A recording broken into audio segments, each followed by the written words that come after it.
வணக்கம் கனுஷ்யா. வணக்கம். எப்படி இருக்கீங்க? நல்லா இருக்கேன் கனுஷ்யா. நீங்க எப்படி இருக்கீங்க? நானும் ரொம்பவே நல்லா இருக்கேன். பார்த்தாலே தெரியுது எப்படி இருக்கீங்க அப்படின்ட்டு. சரி, இன்னைக்கு ஆ. வந்து நம்ம நிகழ்ச்சியில நிறைய விஷயங்கள் பார்க்க போறோம். ம். முதலாவதா என்ன விஷயம் அப்படின்னு பார்த்தீங்கன்னா, தமிழகத்தின் முதலமைச்சராக விஜய் அவர்கள் வந்து பதவியேற்றிருந்தாரு. ம். அது நேத்து நடந்தது. இன்னைக்கு நேத்து நடந்தது தான் நீங்க சொல்லணும். ஆமா. நேற்று நடந்தது மட்டும் இல்லாம பார்த்தீங்கன்னா, நேற்று வந்து சந்தோஷமான தொண்டர்கள் வந்து ஆ. இன்னைக்கு கொஞ்சம் கோவமாயிருக்காங்க அப்படின்னு ம். சொல்லலாம். இது எதனால அப்படின்னு இன்னைக்கு பார்க்கலாம். பார்க்கலாம். ஓகே. அதே மாதிரி எங்களுடைய நாட்ல இப்போ மின்சார கட்டணம் அப்படிங்கிறது வந்து அதிகரிக்கப்பட்டிருக்கு. நிறைய பிரச்சனைகள் இதனால ஏற்பட்டிருக்கு. என்ன அப்படின்னு சொன்னா, பொதுமக்களுக்கு இது மிகப்பெரிய ஒரு சுமையா மாறி இருக்கு. இப்படியான ஒரு பின்னணியில இந்த மின்சார கட்டணம் அதிகரிக்கப்படுறது அப்படிங்கிற ஒரு விஷயம். அதையும் தாண்டி மஹிந்த ராஜபக்ஷ இருக்கார் இல்லையா? முன்னாள் ஜனாதிபதி மஹிந்த ராஜபக்ஷ அவர் வந்து நாளைய தினம் லஞ்ச ஊழல் ஆணையக்குழுவுக்கு வாங்க அப்படின்னு சொல்லி சொல்லி ஒரு அழைப்பு விடுக்கப்பட்டிருக்கு. அதை பத்தியும் இன்னைக்கு நம்ம நிகழ்ச்சியில பேசலாம். சரி, அதே மாதிரி பார்த்தீங்கன்னா, அண்மையில உயிரிழந்த கபில சந்திரசேன அவருடைய மரணம் குறித்து சில தகவல்கள் வந்து வெளியாகி இருக்கு. அது குறித்து நம்ம இன்னைக்கு பார்க்கலாம். சரி, வாங்க நிகழ்ச்சியில போலாம். போலாம். சரி, முதலாவதா என்ன விஷயம் அப்படின்னு பார்த்தீங்கன்னா, உங்களுக்கு பிடிச்ச நடிகர் அப்படின்னு சொல்லலாம். விஜய் அவர்கள் வந்து நேற்று முதலமைச்சராக பதவியேற்றிருந்தாரு. அது பார்க்கறதுக்கே என்ன சொல்றது, படம் பார்க்குற மாதிரி இருந்துச்சு. ம். அதை வந்து நம்பவே முடியாது. ஆமா. ரீசெண்டா ஒரு கட்சி ஆரம்பிச்சதா இருக்கட்டும், தேர்தலில் வெற்றி பெற்றதா இருக்கட்டும், கூட்டணி அமைக்கிறதுக்காக அடிபட்டதா இருக்கட்டும், அடிபட்டு எப்படியோ இப்போ முதலமைச்சர் ஆச்சு. ஆகினதுக்கு அப்புறம் பாத்தீங்கன்னா, அவர் மேடையிலேயே வந்து நிறைய விஷயங்கள் வந்து பேசியிருந்தார். ஆமா. அதாவது, நான் வந்து எல்லாருக்குமே அறிவிச்சுட்டு திரைசேரியிலலாம் எவ்வளவு இருக்கு, நம்ம தமிழகத்துக்கு வந்து எவ்வளவு கடன் இருக்கு, அதெல்லாம் சொல்லிட்டு தான் நான் வந்து ஆட்சியில வந்து ஏறுவேன் அப்படி இப்படின்னா சொல்லி நிறைய வந்து விட்டாரு. அப்ப நேத்து என்ன ஆச்சு அப்படின்னு பாத்தீங்கன்னா, முதல் நாளே தளபதி வந்து இவ்வளவு என்ன சொல்றாரு, ஸோ ஆட்டம் சூடு பிடிக்க போகுது அப்படின்னு பார்த்தா, முதல்வன் படத்தோட கிளைமேக்ஸ் பார்த்த மாதிரி இருந்துச்சா? இன்னைக்கு பாத்தீங்கன்னா, இவர் யார வந்து எதிர்த்து பேசினாரோ அவரே இன்னைக்கு இவருடைய கைய பிடிச்சி கட்டி அணைச்சு வீட்டுக்கு கூட்டிட்டு போறாரு. Okay okay. கோபால், அத்தனையும் நடிப்பா கோபால் அப்படின்னு கேக்குற அளவுக்கு தான் இன்னைக்கு வந்து சில சம்பவங்கள் வந்து நடந்துகிட்டு இருக்கு. ஆமா, என்னென்ன பேசுனீங்க இல்லையா? இத பாரு, நாம 2 பேரால மட்டும்தான் மக்களை ஈஸியா ஏமாத்த முடியும் தான் நம்புறாங்க. நாம வெளியே அடிச்சுக்கிற மாதிரி அடிச்சுக்கிட்டாலும் உள்ள நம்மளோட டீலிங் பக்காவா இருக்கணும். இல்ல, அதான் இப்போ இது வந்து அரசியல் ரீதியான ஒரு சந்திப்பு அப்படின்னு தான் சொல்லப்படுது. ஆனா சோஷியல் மீடியா ஃபுல்லா இதான் வைரலா இருக்கு. பார்க்கும்போதே அப்படியே எனக்கே வந்து ஒரு மாதிரி என்னடா பண்றீங்க அப்படிங்கிற மாதிரி இருந்துச்சு. ஏன்னா ஒரு சரி, ஓகே, சட்டப்பேரவை கூடினது இல்லையா? இன்னைக்கு 17வது சட்டமன்றம் வந்து இன்றைய தினம் கூடியிருந்தது. அதுவும் புதிய முதலமைச்சர் விஜயோட தலைமையில் கூடியிருந்த சந்தர்ப்பத்தில் எம்எல்ஏக்கெல்லாம் எல்லாரும் வந்து பதவியேற்பு செய்வாங்க, சத்தியப்பிரமாணம் செய்வாங்க. இப்படியெல்லாம் நடந்துகிட்டு இருந்த சந்தர்ப்பத்தில் உதயநிதி ஸ்டாலின் அவர்கள் வந்து எதிர்கட்சி தலைவராக வந்து பதவியேற்றாரு. அப்போ 2 பேருமே ரொம்ப அந்த என்ன சொல்றது, ஆமா, கீரியும் பாம்பும் மாதிரி முகத்தை திருப்பிக்கிட்டதா இருக்கட்டும், அதெல்லாம் ரொம்ப வைரலா போய்கிட்டு இருந்துச்சு காலையில இருந்து. அவர் பார்க்கவே இல்லை.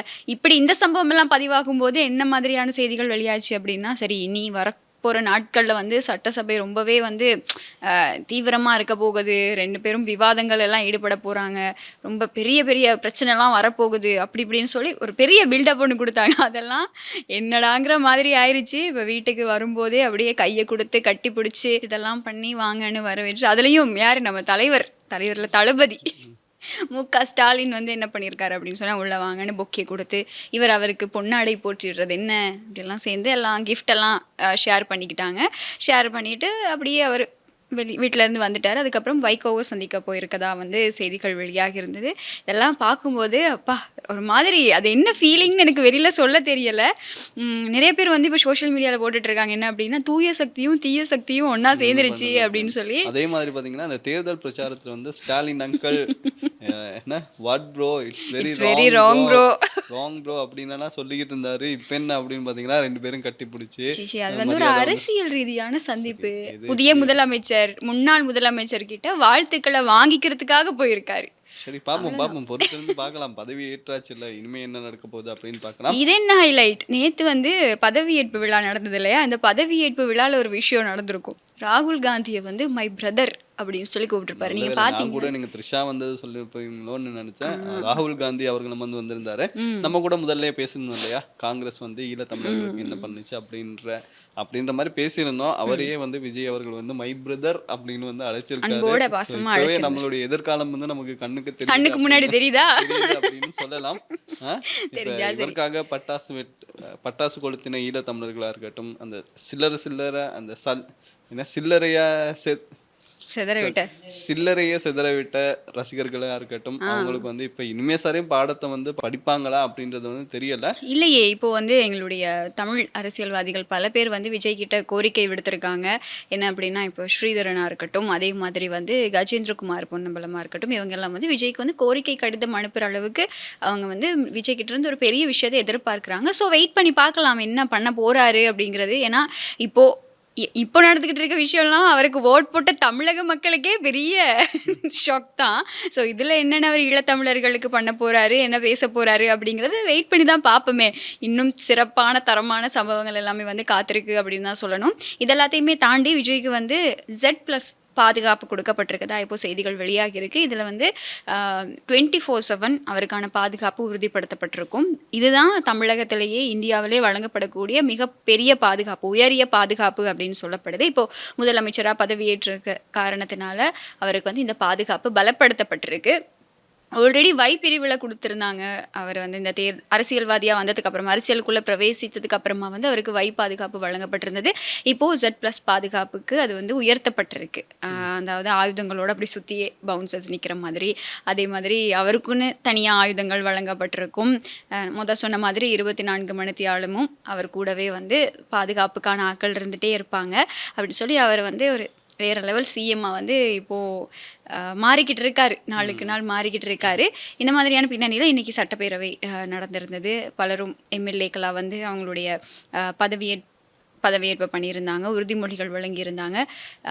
அதிமுக கட்சியிலையா இருக்கட்டும், திமுக கட்சியிலையா இருக்கட்டும், அதே மாதிரி தமிழக வெற்றி கழகத்திலையா இருக்கட்டும், இவங்க எல்லாருமே வந்து எம்எல்ஏக்களாக பதவி செஞ்சது. அதுலேயும் பல விஷயங்கள் வந்து பதிவாகி இருந்தது. பல பேர் வந்து விஜய் கிட்ட பெர்மிஷன் வாங்கி சைன் பண்ணுறது என்ன, விஜய்க்கு மரியாதை கொடுக்கறது என்ன, அதே மாதிரி எதிர்கட்சியை சேர்ந்தவங்க கூட எம்எல்ஏக்களும் வந்து அங்கே பதவியேற்பு செய்யும் போது விஜய்க்கு வந்து வணக்கம் வச்சது என்ன, அந்த மாதிரி பல விஷயங்கள் வந்து பதிவாகி இருந்தது. பார்க்குறதுக்கு நெகிழ்ச்சியாகவும் இருந்தது, ஒரு சில விஷயங்கள் வந்து நகைச்சுவையாகவும் இருந்தது.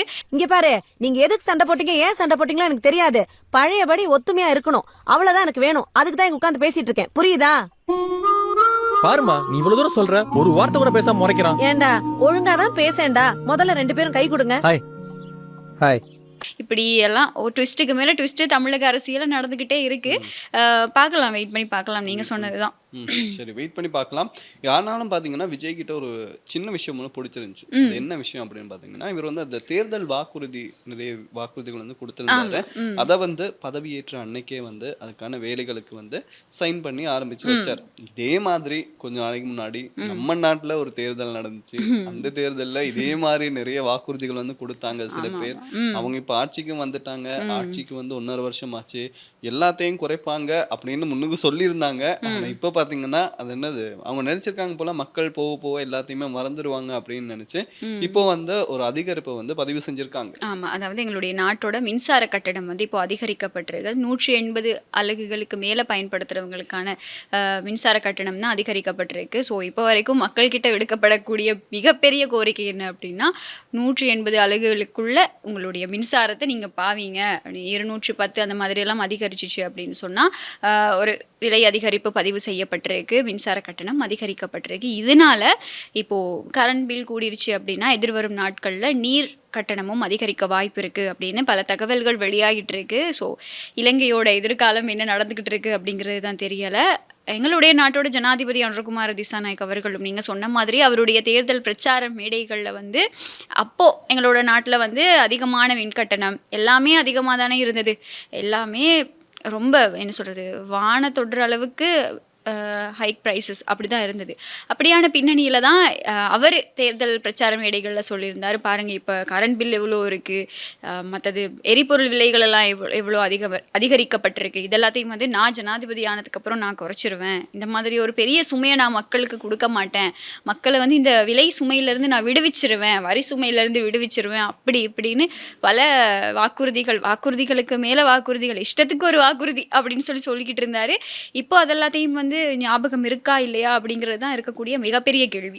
அதே மாதிரி முன்னாடி ஒரு இன்டர்வியூ ஒன்று கொடுத்துருப்பாரு. அதில் என்ன சொல்லியிருப்பாரு அப்படின்னு பார்த்தீங்கன்னா, இந்த மின்சாரத்துறையில் வந்து ஊழல்கள் திருட்டுகள் எல்லாம் நடக்குது, இது கூட வந்து இந்த மின்சார அதிகரிப்புக்கு அப்போ அதிகரிச்சிருந்ததுக்கு காரணம் அப்படின்னு சொன்னாரு.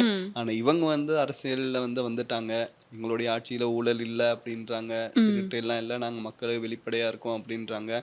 ஆனா மறுபடியும் இது வந்து கூடியிருக்கு. கிட்டத்தட்ட கூட ஒரு அமைச்சர் வந்து சொல்லியிருந்தார் இல்லையா, அந்த 2.5 மில்லியன் டாலர் வந்து காணாம போச்சு, அதை எல்லாத்தையுமே மக்கள் கிட்ட இருந்து தான் அவங்க பெற போறாங்க. அதுக்காக கிட்டத்திலேயே வந்து மின்சார கட்டணம் வந்து அதிகரிக்க கூடும் அப்படின்னு அவர் சொல்லியிருந்தாரு. ஆமா. அவர் சொன்ன மாதிரியே இப்ப சில விஷயங்கள் வந்து நடக்குது. ஆனா இதுலயும் பாத்தீங்கன்னா இந்த அலகுகள் 180 அலகுகளுக்கு மேல யூஸ் பண்றவங்களுக்கு தான் இது.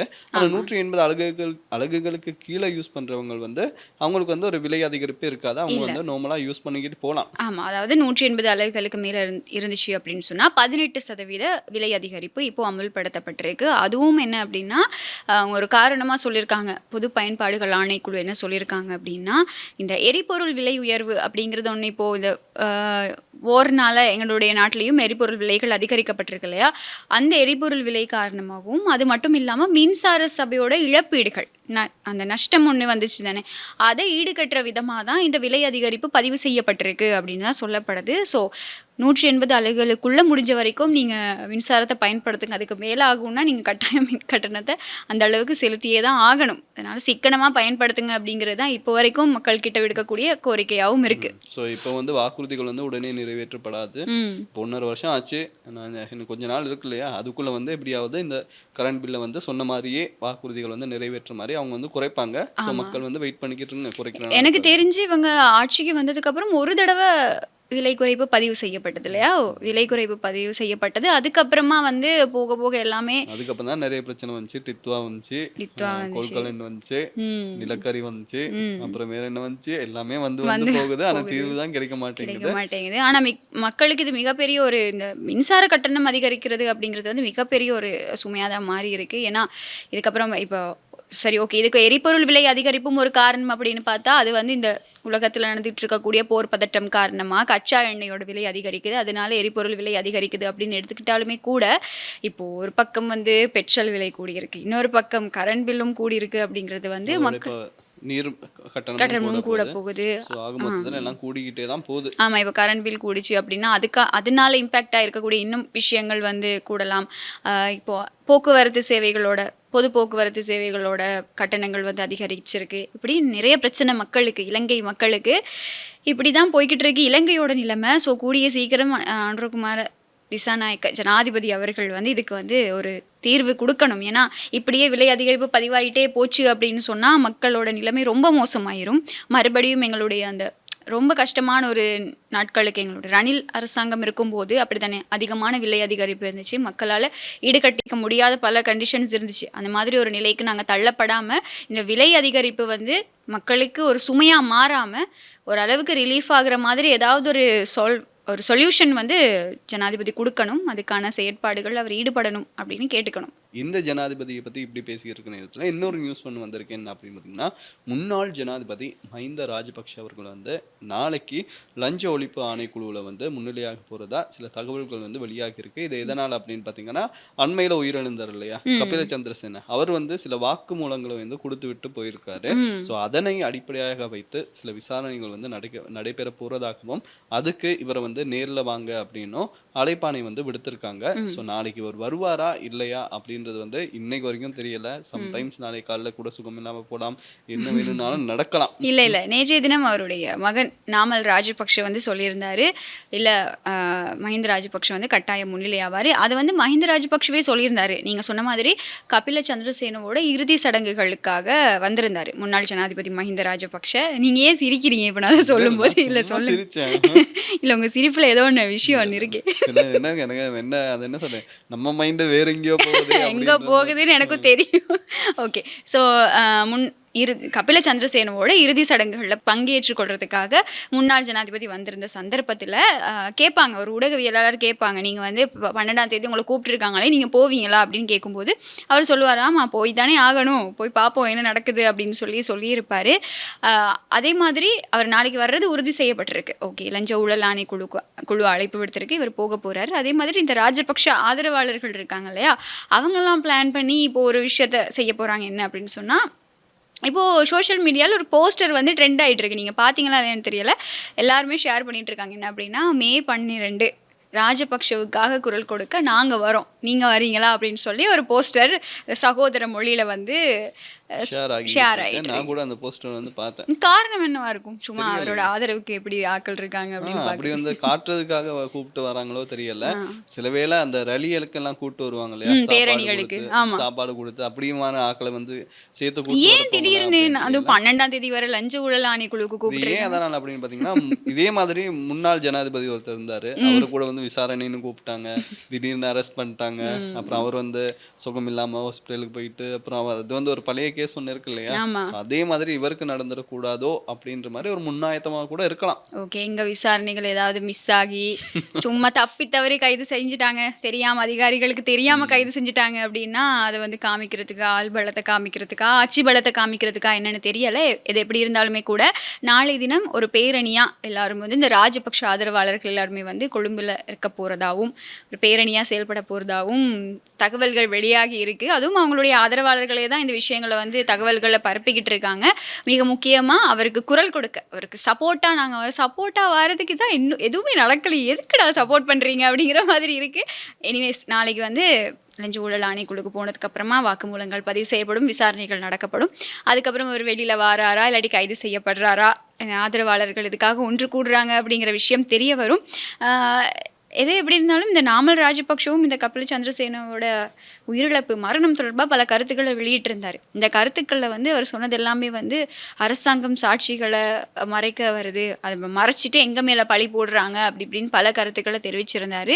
இன்னும் வந்து அவருடைய மரணம் ஒரு சந்தேகத்திற்கிடமான ஒரு மரணமாகவே தான் இருக்குது. இன்னும் உறுதிப்படுத்தப்பட்ட தகவல்கள் எதுவுமே வெளியாகலை.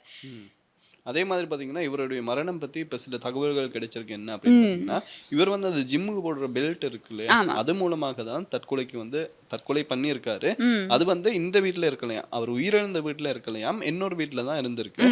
ஸோ அதை வந்து தன்னுடைய வேலையாட்கள் இருப்பாங்க இல்லையா, அவங்கள அனுப்பி வேறு ட்ரெஸ்ஸோட இதையும் எடுத்துட்டு வாங்க அப்படின்னு சொல்லி அப்படி எடுத்துட்டு வந்ததுல தான் இவர் வந்து உயிரை மாச்சிருக்காரு. அதுக்கு முன்னாடி இவரும் சில விஷயங்களை சொல்லியிருக்காரு. நீங்க சொன்ன மாதிரி தான் நாமல் ராஜபக்ஷ சொல்லியிருக்காரு இல்லையா, அதே மாதிரி இவரும் ஒரு கடதாசி கொடுத்த மாதிரி சொல்றாங்க. அதுல என்ன சொல்லியிருக்காங்க அப்படின்னு பாத்தீங்கன்னா, லஞ்ச ஒழிப்பு ஆணைக்குழு நாயகம் இருக்குல்ல, நாயகம் அவர் இருக்கார் இல்லையா, அவர் வந்து தன்னை வந்து வற்புறுத்தியதாகவும், தாங்க சொல்ற மாதிரி சொல்லுங்க அப்படின்ற மாதிரி வற்புறுத்தியதாகவும், அதனால அவர் கொஞ்சம் ப்ரெஷரா இருந்ததாகவும் தகவல்கள் வந்து அடிப்படுது.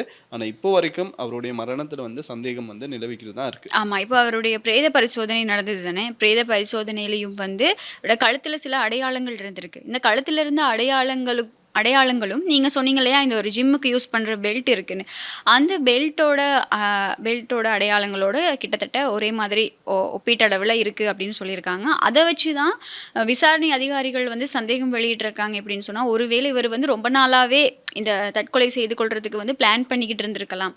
அப்படி பிளான் பண்ணி தான் இவர் வந்து முதல் நாள் நைட் இவருக்கு பிடியாணை பிறப்பிக்கப்படுது.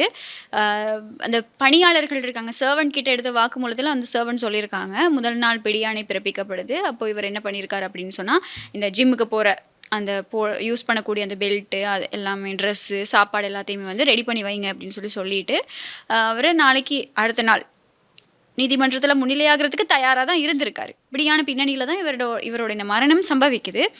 அப்போவும் அந்த முன்னாள் கிரிக்கெட் வீரர் அர்ஜுனடி செல்வா அவரோட வீட்டில் தான் இந்த சம்பவம் நடக்குது. அவரும் இந்த கபில சந்திரசேனோட மனைவியோட சொந்தக்காரர்கள், உறவினர்கள் அப்படின்னு சொல்லப்படுது. கபில சந்திரசேனோட மனைவி வந்து ஆஸ்திரேலியாவில் இருக்காங்க. அப்போது இவர் இந்த உயிரிழக்கிற சந்தர்ப்பத்தில் உயிரிழந்ததாக சொல்லப்படக்கூடிய அந்த டைமில் வந்து இவர் கடைசியாக அவருடைய மனைவிக்கு 3 தடவை கால் பண்ணியிருக்காரு. அவரோட ஃபோனை வந்து ஆய்வு செஞ்சப்போ தகவல்கள் வெளியாகிருக்கு அப்படின்னு சொன்னால் 3 தடவை கால் பண்ணியிருக்காரு. கடைசியாக அவங்களுக்கு தான் கால் போயிருக்கு. அதுக்கப்புறம் தான் இவர் வந்து தற்கொலையாக இருந்தால் தற்கொலை செய்து கொண்டிருக்கலாம் அப்படின்னு சொல்லி இப்போ சந்தேகங்கள் வெளியிடப்பட்டிருக்கு. அதை எல்லாத்தையுமே தாண்டி அவருடைய முடி, அது மட்டும் இல்லாமல் இந்த இரத்தம், சிறுநீர், தசை, இது எல்லாமே வந்து பகுப்பாய்வுக்கு கொடுக்கப்பட்டிருக்கு. இப்போ அரசாங்க பகுப்பாய்வாளர் மூலமாக தான் அந்த அறிக்கை வெளியானாதான் இதோட இன்னும் என்னென்ன தகவல்கள் அப்படிங்கிறது வந்து வெளிவரும். எது எப்படி இருந்தாலுமே கூட இப்போது தற்கொலையாக இருக்கலாம் அப்படிங்கிற ஒரு சந்தேகம் வெளியிடப்பட்டிருக்கு. ஆனால் இப்போ வரைக்குமே, இந்த நிகழ்ச்சி நாங்கள் ஷூட் பண்ணும் வரைக்குமே வந்து எந்த விதமான உறுதிப்படுத்தப்பட்ட தகவல்களும் வெளியாகலை. இது தற்கொலையா கொலையா அப்படிங்கிற தொடர்பில் சில செய்தி ஊடகங்களில் வெளியாகிட்டு இருக்கு தற்கொலை தான் அப்படின்னு சொல்லி. அதோட உண்மைத்தன்மை இன்னும் வந்து உறுதிப்படுத்தப்படலை அப்படின்னு தான் சொல்லணும். விசாரணைகள் எல்லாமே இன்னும் தீவிரப்படுத்தப்பட்டிருக்கு. எது எப்படி இருந்தாலுமே கூட இந்த இந்த இந்த இவரோட உயிரிழப்பு, இவரோட மரணம் அப்படிங்கிறது வந்து ஒரு மர்மமான விஷயமாக தான் இருக்குது தானே. ஏன்னா மிகப்பெரிய ஒரு வழக்கோட முக்கியமான சாட்சி. அந்த அவர் இன்னும் வாக்குமூலங்கள் வழங்கியிருந்தா இன்னும் மிக முக்கியமான புள்ளிகள் வந்து கைதாகி இருக்கலாம் அப்படின்னு சொல்லப்படுது. ஒருவேளை ஏன்னா நாமல் ராஜபக்ஷவும் நீங்கள் சொன்ன அந்த விஷயத்த சொல்லியிருந்தார். இவருக்கு வந்து உள்ளுக்கு அதாவது அழுத்தங்கள் கொடுக்கப்பட்டது. இது ராஜபக்ஷ குடும்பம் மூலமாக தான் இந்த ஊழல் நடந்தது, ஏர்பஸ் ஊழல் அப்படிங்கிறது நடந்ததுக்கான முக்கிய காரணம் அவங்க தான் அப்படிங்கிறத வந்து சொல்லுங்க, அவங்களோட பேரை சொல்லுங்க அப்படின்னு அவருக்கு அழுத்தம் கொடுத்ததாகவும் வந்து நாமல் ராஜபக்ஷ சொல்லியிருந்தாரு. மேபி அப்படி அதுதான் இவரோட இந்த சத்திய கடதாசிலையும் சொல்லப்பட்டிருக்கு அப்படின்னு சொன்னால் இந்த சத்திய கடதாசி எங்கேருந்து வந்தது அப்படிங்கிறதையும் கொஞ்சம் ஆராய்ஞ்சு பார்க்கணும் அப்படிங்கிறது தான் மிக முக்கியமான ஒரு காரணமாக இன்னைக்கு பேசப்படுது. எது எப்படி இருந்தாலுமே கூட இப்போ அவர் வந்து உயிரிழந்துட்டார். இந்த வழக்கோட முக்கியமான ஒரு சாட்சி இப்போ இல்லை. இப்படியான ஒரு பின்னணியில் இந்த வழக்கு இனி எந்த கட்டத்துக்கு போகும் அப்படின்னு நீங்க நினைக்கிறீங்க? இதுக்கு வந்து அரசாங்கம் வந்து ஒரு நல்ல பதில சொல்லியிருக்காங்க. என்ன அப்படின்னு பார்த்தீங்கன்னா, இவர் வந்து உயிரிழந்துட்டார்ல, சரி இவர் உயிரிழந்திருந்தாலுமே இவரே மாதிரி நிறைய சாட்சிகள் வந்து எஞ்சி இருக்கிறதாகவும் அதை அடிப்படையாக வைத்து விசாரணைகள் வந்து மேற்கொள்ளப்படும் அப்படின்னு வந்து சொல்லியிருக்காங்க. அதே மாதிரி வெளிநாட்டில் நீங்க சொன்ன மாதிரி அவருடைய ஒய்ஃப் வந்து வெளிநாட்டில் இருக்காங்க இல்லையா, வேணும்னா அவங்கள கூட நாங்கள் வந்து நாட்டுக்கு கொண்டு வருவோம், பிடியாணை பிறப்பிப்போம், அவங்கள வந்து போய் அரெஸ்ட் பண்ணி நாட்டுக்கு கூட்டிட்டு வந்து அவங்க கிட்ட கூட நாங்கள் விசாரிப்போம் அப்படின்ற மாதிரி வந்து அரசாங்க தரப்பு சொல்லியிருக்காங்க. ஸோ ஆக மொத்தத்தில் அரசாங்க தரப்பு என்ன சொல்றாங்க அப்படின்னு பார்த்தீங்கன்னா, இதை நாங்கள் விட மாட்டோம் அப்படின்னு தான் சொல்லிக்கிட்டு இருக்காங்க. பார்க்கலாம் இதுக்கு ஒரு முடிவு கிடைக்குதா இல்லையா அப்படின்றத பொறுத்திருந்து தான் பார்க்கணும். ஓகே, இப்போ நாளைய தினம் வந்து மஹிந்த ராஜபக்ஷவும் இந்த சம்பவம் தொடர்பாக தான் இப்போ லஞ்ச ஊழல் ஆணைக்குழுவுக்கு அழைக்கப்பட்டிருக்காரு. இதில் அதான் நீங்கள் சொல்கிறது தான், எது எப்படி நடந்தாலுமே யார் விசாரணைக்கு அழைக்கப்பட்டாலுமே யார்கிட்ட வாக்குமூலங்கள் பதிவு செய்யப்பட்டாலுமே இறுதியில் வந்து மக்களுக்கு இதோட குற்றவாளிகள் யார், மக்கள் நிதியில் இந்த மாதிரி ஊழல் செஞ்சவங்க யார் அப்படிங்கிறத நிச்சயமாக மக்கள் தெரிஞ்சுக்கொள்ளணும், அறிஞ்சுக்கொள்ளணும். அதோட வெளிப்படைத்தன்மையோட இந்த விசாரணைகள் நடக்கணும். விசாரணைகள் நடக்கிறதோடு நிற்காம உரிய தரப்பினருக்கு வந்து சட்ட ரீதியான நடவடிக்கைகள் எடுக்கப்படணும். ஸோ வெயிட் பண்ணி பார்ப்போம் நாளைக்கு வரைக்கும் என்ன நடக்குது அப்படிங்கிறது தொடர்பாக. நாளைக்கு இலங்கையோட அரசியல் களம் கொஞ்சம் சூடு பிடிச்சு பரபரப்பாக இருக்கும் அப்படின்னு சொல்லி எதிர்பார்க்கப்படுது.